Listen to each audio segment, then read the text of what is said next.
Boubacar Kamara. Villa, 2 years left to go. The stories now, Villa are looking to get him renewed because obviously it's that 2 year where people tend to renew or remove Barts. People will look at the injury. People will also look at the fact this is a player Liverpool have looked at for a long time and is well known since his Marseille days. Also, it's a position where people are desperate for reinforcements, aren't they, the fan base? So I'm intrigued to see what the metrics say on Kamara here. So, having just said, I think Zubimendi would go against it because he's towards the end of that profile. This guy is 25, but he's in the middle of the year. Yeah, he's got a long way to get through 26. Yeah. But he's still 25, right? He's not a young script chicken, just to put it out there. 178, that's not tall. If I'm being honest. And 68 kg is fairly light for a centre mid. So there's some physical stuff there you have to look into. They're not always reliable. There's some ways in which the data are not particularly allowed that much anymore. But yeah, I'm just saying he could do it. He's not going to grow anymore, but that's how he is. If you look at playing time, so as you said, we have looked at this guy. I mean, I've been aware from listening to IO pods back in the day that this is a guy we've looked at profile time and time again. So there is something in there. And you can look at, I mean, bearing in mind, we've got stats here since he was 16. There's no real stats at 16, but from 17 onwards, we've got his career, right? Yeah. So from the age of 18, effectively, he is here. Bar that injury with Villa. Yeah. He's hit over 2,000 minutes. Yeah. Yeah. So he's got a pedigree of playing week in, week out, making 31 starts, 26 90s, 24, 23, 35, 32 of just starting games, finishing games, finishing games. Yeah. So that's a good pedigree. Yes, he unfortunately he picked up an injury second season of Villa. He picked up a bit of an injury. And his minutes, it's fair to say, haven't picked up, should we say, from that. Haven't got back up to those levels, but he is a lie back. So there you go. In terms of the impact on the team, in terms of XG, largely in the green here. Yeah, all throughout his career, bar one season, which might have been his first season with Villa. Other than that, he's generally had a positive impact on teams' XG, which is a good thing considering, as we'll see, it doesn't actually add a lot going forward. It's more the defensive that he stops the opposition from doing stuff rather than going forward. So just while we're down here, miscellaneous, aerials, 46, 43. These are not in the areas we'd want at DM, but anyway, just while we're there, I thought I'd point it out. Pass time. Now let's go for passing per 90. So generally his completion rate, that is fairly consistent, I would say. 90 is a bit of a drop there. 89, that's the same season, but it's in the mid to high 80s, right? Slap bang where we want the midfielders to be. In terms of volume, he's attempting, so he's dropped down to about 50, 40, 70. So he's in around a good amount of volume of passes to maintain. Short game is better. Short and medium game is more accurate than his long game. His long game's actually got worse over the period of time. So yeah, there's some things there, but generally speaking, short, sharp, medium stuff, which is two boxes on the visual seer still, or in the same box is fine. And shooting, fair to say, as we'll come on to, attacking is not his strong point. No. And you'll see that even more so by looking at his combined non-point XG and XA. It's a 0.06, that is 6% people. His top is 13% when he was at Marseille as a kid. So a 21-year-old. So yeah, you're not buying a player who's going to add anything goals to you. All right, just get that out of your mind straight away. So, but what does it look like in our percentile? So this is for a DM. And I think it is fair to label this guy as a DM, right? He ain't a 6 and an 8, an 8 and a bit, or a 9. We can do all this. This guy is your classic 6 DM, right? That's what he does. That's what he says on the tin. 76% off for aerials. So although we normally ask for higher, that's still not bad in comparison to the ranks of midfielders, right?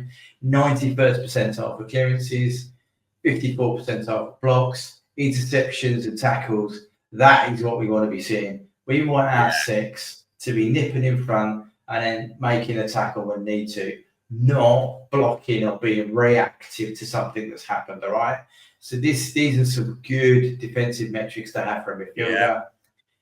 Unfortunately, we're not expecting him to receive progressive passes. No. Fine. That means he's not going anywhere apart from that box in front of the centre half. Cool. Attacking ball touches. Again, not bothered. If he just sits in front of my 2 centre halves all day, I'm happy. He's not taking players on. He's not carrying the ball. He's not making progressive passes, which is probably something we normally ask our 6 to do. So that's a little bit low, 55th percentile. But in terms of pass completion, 85th. That's good. Yeah. It's just his volume's not low. So he's a simple, sit there, win it, give it to somebody else short. All right? Now that's fine. That can get found out because you only let that player have that short, have a longer option. Mm.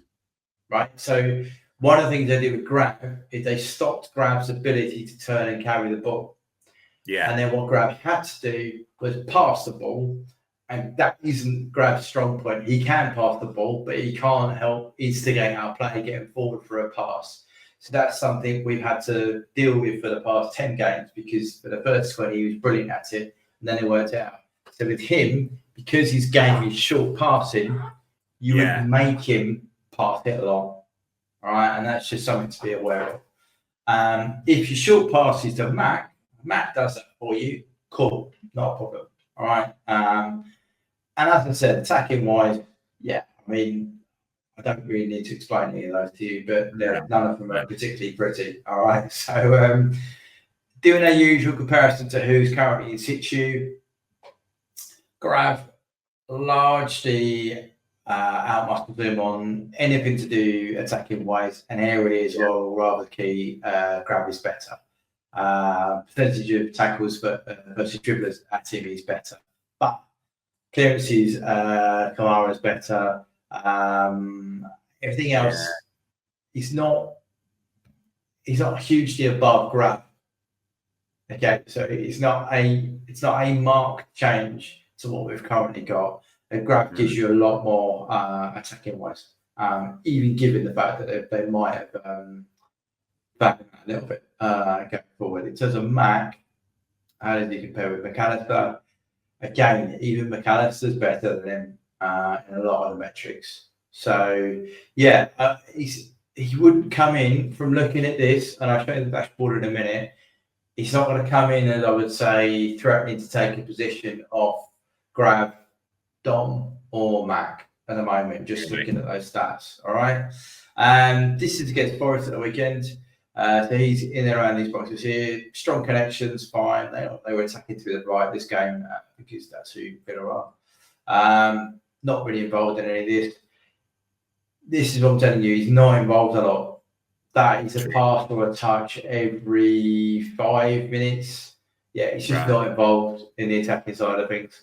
Does he do anything in terms of chains? This is very low. So he's in the 1 to 5 category.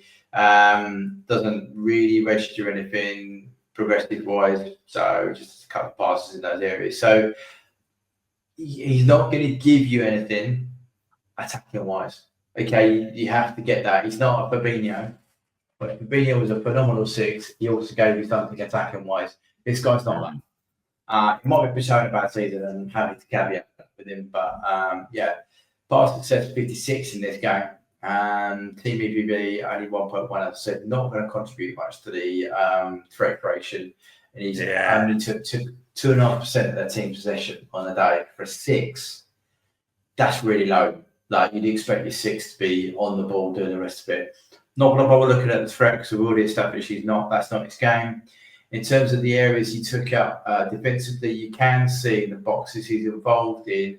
So 6, 8, and 1. That's a high proportion of defensive actions, and they're on his own 9 in his little box. So there are some strong areas for him. He's even then 18 over the 2 centimetres area. So off the ball, certainly there are some things to like for him, as we've said, right? But it's just, I think there's an element here where you're going to sacrifice from the stats here, right? And I'll happily say there are stats the club have, and I always say that could show something different, right? But in what we've got here, the attacking on the ball metrics are not what we would expect a Liverpool midfielder or 6s gone by to do for us.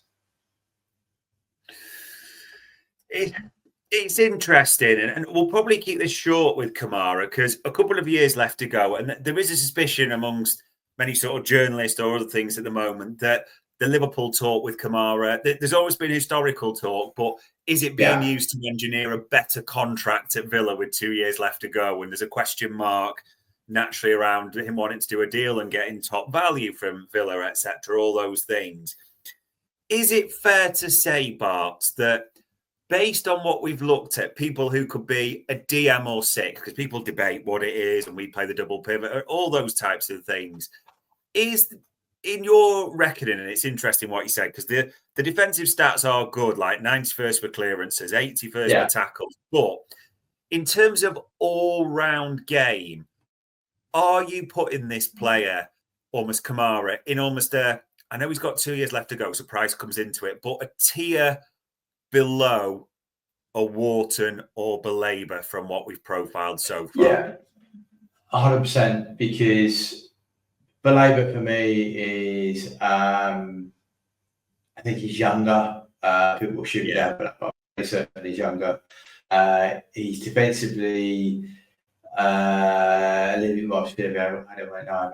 But yeah, defensively, I would suggest he's as good or on par in certain areas, but he also gives you a lot more going the other way. Wharton is not as good, I don't think, defensively, but going forward, he gives you a lot more. Brilliant. To it. So so I think he's a tier below those two for the obvious reasons, really. Which is fair, tier below Belaber, which you look at Belaber, he's the 91st for interceptions and he's 81st for blocks. So, as you said, the defensive numbers are higher. Belaber's also higher in the aerial stats. Wharton, like you say, isn't as good defensively, but the progressive stats, as we said, for Wharton are not even comparable compared to Kamara. So, with that in mind, people, 2 years left to go. If he doesn't do a deal with Villa, if he is interested coming to Liverpool, as we said, probably unlikely to be a direct starter. People will jump on that around Gravenberch, etc. But a defensive midfielder for Liverpool still needs to have something on the ball that way. So, it will be interesting to see if that's pursued or it is agent talk. We'll wait with bated breath on that one.